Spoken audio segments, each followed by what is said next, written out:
Y vamos a dialogar ya con Mario Lozano, que es además virólogo. Mario, ¿cómo te va? Buenas tardes, gracias por atendernos. Avi Lasalle te saluda, ¿cómo andás? ¿Qué tal, David? ¿Cómo te va? Bien, la Muy verdad bien. que bien. Preocupada igual por estos datos, Mario, porque si bien estamos hablando del fin de semana, que se contabiliza menos, de todas maneras siguen siendo muy altos. Estamos a un nivel de Francia, lo único que obviamente con un sistema un poco más, si se quiere, acotado en cuanto a la cantidad de muertes y demás, pero estamos ahí muy cerquita, ¿no? Sí, estamos con la cantidad de casos que tuvo España, que tuvo Claro. Francia cuando explotó la pandemia en esos lugares, con una cantidad de muertos que asusta, pero nosotros tenemos del orden de 7 veces menos de De fallecidos que fallecidos. en esos países. Eso es una buena noticia, pero digo, no es una noticia con la que nosotros tengamos que quedarnos tranquilos, porque justamente estamos en un nivel muy expectante de aumento de casos, de ocupación de camas, como recién decía el doctor Sued, estamos en un proceso de aumentar la disponibilidad de camas porque el Estado está trabajando mucho en aumentar esa probabilidad, pero todo sistema se satura.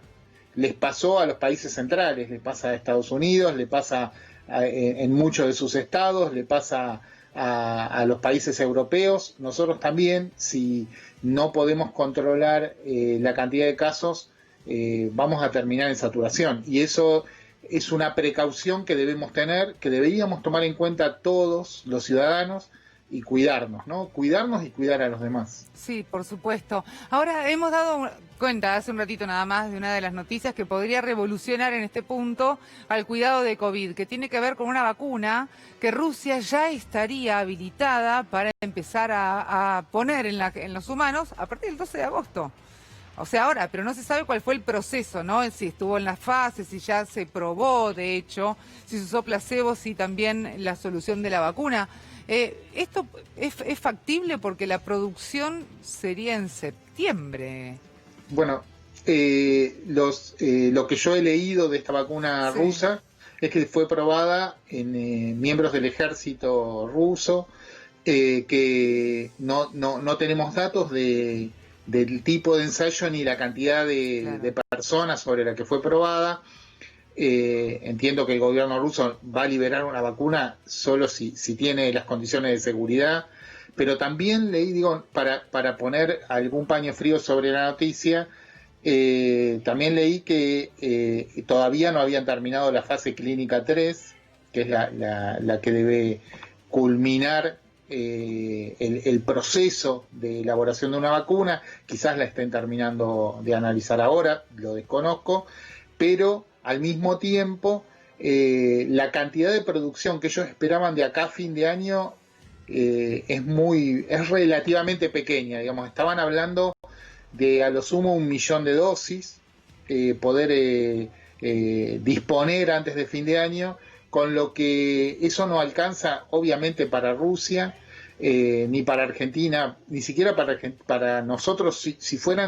Si nos dieran 1 millón de dosis a la República Argentina para vacunar solo a la población de riesgo y a los médicos, al personal de salud y a quienes están trabajando en actividades esenciales, nosotros vamos a requerir entre 7 y 10 millones de dosis en una primera etapa. Fíjate que Estados Unidos, Sí. el contrato que hace con las compañías que están en la carrera de la vacuna es por 10 veces más, por 100 millones de dosis, porque eso les permite cubrir a la población de riesgo, que es del orden de 10 veces más grande que la nuestra. Ahora, también hay una realidad, que es que nosotros, bueno, puede que nos gane un poco la ansiedad, por supuesto, de tener en cuenta que queremos la solución al coronavirus lo más rápido posible. Todos Ahora, queremos eso. sí, claro. Ahora, estaba leyendo que también la Organización Mundial de la Salud tiene más de 160 vacunas en fila como para poder aprobarse.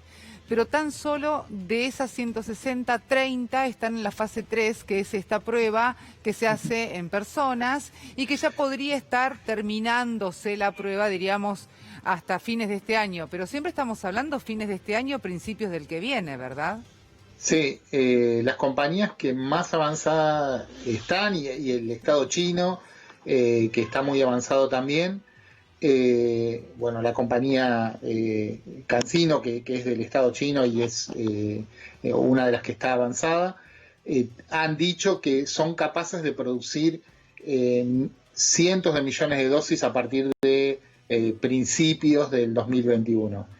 Yo creo, digo, sin hacer futurología, porque la verdad es que lo que tenemos que decir es que no sabemos cuándo va a estar la vacuna, ni si alguna de estas vacunas va a ser efectiva y segura. Son las dos condiciones que tienen que cumplir, o sea, las vacunas tienen que hacer lo que dicen que hacen, que es protegernos contra un patógeno, contra un virus, contra el virus que produce el COVID-19 en este caso, y además no nos tienen que producir afecciones diferentes a las que tienen que ver más con el pinchazo que nos van a dar para vacunarnos. Mario. Y sí, perdón. Bancame un segundito porque tengo una información Dale. de último momento, así que lo compartimos con vos. Dale. Dale.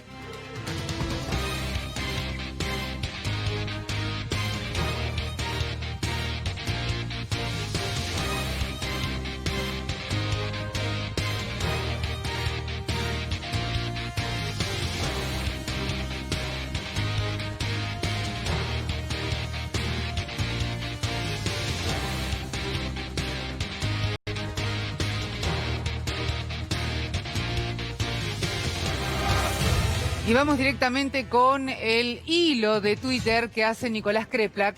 Hoy tuvimos 4.053 nuevos contagios. El ascenso nunca se detuvo y en promedio semanal siempre tuvimos más casos de una semana para la otra. El virus ocupa cada vez más lugares y evitarlo depende solo de nosotros y nosotras. Pero no es lo único que dice Nicolás Kreplak, porque además también continúa el hilo pidiendo, por ejemplo, que la gente tenga y extreme sus cuidados, que no salga de casa, que preste atención a las recomendaciones del Ministerio de Salud de la Nación. Bueno, muchas de las cosas que venimos escuchando ya desde el 20 de marzo, más allá de que haya algunas personas que por ahí perdieron un poquito el hilo de lo que se está pidiendo. Vuelvo con vos, Mario, porque esto es importantísimo, es lo que están diciendo desde el Ministerio de Salud de la provincia de Buenos Aires, que además a todo esto, la cantidad de contagios que tiene son un montón. Y esto es a diario, tiene razón Kreplak. Absolutamente, hay zonas, todo el área metropolitana de Buenos Aires está al rojo vivo, digamos, en términos de cantidad de casos. Pensá que hay un promedio entre cada vez que hay un sospechoso y se le inicia el proceso para hacerle el diagnóstico por PCR, entre el 50 y el 40% de los sospechosos terminan dando positivo. Eso es una cifra enorme. Da lugar a pensar en que deberíamos dejar de pensar en hacer el diagnóstico por PCR a esas personas que ya se están diagnosticando en forma clínica. O sea, el diagnóstico clínico por sintomatología, por conexión epidemiológica, parece ser suficiente para decir que una persona en esta área donde hay tanta circulación tiene COVID. Y la verdad es que los estados, nuestro estado debería estar empezando a pensar en utilizar el diagnóstico por PCR para otras cosas, porque efectivamente usarlo, es cierto que hay que hacer más ensayos, pero hay que usarlos inteligentemente y hay que avanzar en hacer PCR buscando los casos sospechosos en lugares donde hay menos cantidad de casos y aislarlos rápidamente. Y como dice Nicolás Kreplak, es muy importante que los ciudadanos y las ciudadanas actúen y tomen conciencia del problema al que nos estamos enfrentando. Recordemos las imágenes de cadáveres en Ecuador, recordemos la cantidad de tumbas que aparecieron en Nueva York para poder sostener el sistema público, lo que pasó en Brasil, lo que pasó en Europa. Eso mismo podría pasar en Argentina. Eso no es meter miedo, es ser precavido. Y yo creo que en Argentina efectivamente hay mucho menos muertos porque la población de más riesgo, nuestros adultos mayores, las personas que tienen alguna comorbilidad, digamos una enfermedad asociada, se han cuidado mucho gracias a que fueron precavidos por haber visto lo que pasaba en otros países. Pero es importante que todos nos cuidemos, porque los jóvenes tienen mucho contacto con las personas mayores y pueden llegar a ser el vehículo del virus hacia esas personas. Y es importante que nos cuidemos y que cada uno de nosotros entienda que está cuidando a los demás. No, y además también esto de tener en cuenta que por más que uno diga, uy, yo extraño mucho a mi abuelo o extraño mucho a mis nietos, de todas maneras hay que bancarlo un poquito más. Yo sé que cuesta y que estamos todos hartos, y esto es una realidad, estamos muy cansados, pero la única solución que hay hasta ahora es tratar de cuidarse, de quedarse en casa, de salir lo menos posible. Y esto que decías vos, Mario, tener en cuenta que por más que uno sea jovencito, no es que no te va a pasar nada o que no vas a contagiar, porque en realidad es una lotería el coronavirus. Claro, ¿no? Es así. Y la verdad es que todos los que han pasado por la enfermedad y que han tenido alguna sintomatología, eso también es al azar, porque depende de las condiciones de la persona que se enferma y de su genética y de cómo vive, de un montón de cosas. Todos te dicen que no es una enfermedad fácil de pasar, aun cuando la pasaron y sobrevivieron. Es muy importante que tomemos conciencia de eso. Coincido con Nicolás en poner el énfasis en ese lugar, ¿no? Ahora, hay una gran preocupación, por ejemplo, por la cantidad de casos que está teniendo ya provincia de Buenos Aires, esto que decía Kreplan, ¿no? Todas las semanas, día de semana, todos los días están creciendo y creciendo los casos. La ciudad de Buenos Aires, más allá de que es mucho más chica demográficamente hablando, tiene también pocos casos. Y Santilli decía que en aproximadamente 3 semanas, más o menos, los casos iban a bajar. ¿Eso cómo se puede determinar, Mario?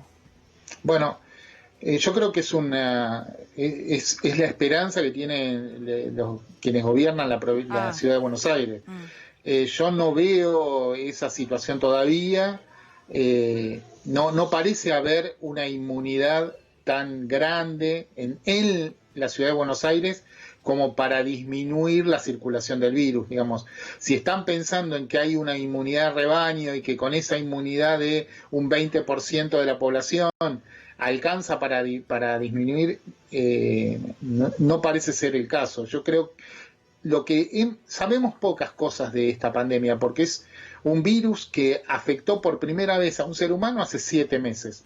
Entonces todo lo que hemos aprendido es a las corridas y es aplicando en el mundo muchísimos esfuerzos para entender. Y una de las pocas cosas que sabemos con seguridad es que a pesar de no tener un tratamiento y no de tener una vacuna todavía, el aislamiento social funciona para detener la dispersión del virus, que cuando cerramos los colegios también disminuye la dispersión del virus, cuando evitamos las reuniones en donde las personas que concurren no son convivientes, también evitamos la propagación del virus. Cuando usamos un barbijo, un tapaboca en la calle, también evitamos la dispersión. Tenemos que seguir esas recomendaciones que todos los sistemas de salud están diciendo en todo el mundo, porque de esa manera evitamos que el virus se disperse más rápidamente, y es evidente que cuando logramos que se disperse más lentamente, como sucedió en Argentina, hay menos muertos. Claro, y además también teniendo en cuenta que más allá de que cualquier obra social puede tener su propio protocolo, por ejemplo, o cada prepaga en realidad puede tener su propio protocolo, de todas maneras hay reglas que son básicas para todos, ¿no? Que Absolutamente. es el lavado de manos. Me gustaría que la repasáramos porque nunca viene mal tener en cuenta estos datos porque, viste, a veces no se puede. Bueno, cuando uno sale del hogar y vuelve, tiene que siempre lavarse las manos. Cada vez que va a tener una interacción con otra persona, tener los cuidados de usar el tapaboca en forma correcta, tapando la nariz, tapando la barbilla. Que en el caso de que en el exterior de su hogar no tenga forma de lavarse las manos, tener alcohol en gel o algún otro desinfectante. Cuando recibimos material de afuera, por ejemplo, hacemos una compra de comida que nos traen por delivery o cualquier tipo de cosas que nos traigan a nuestra casa, desinfectar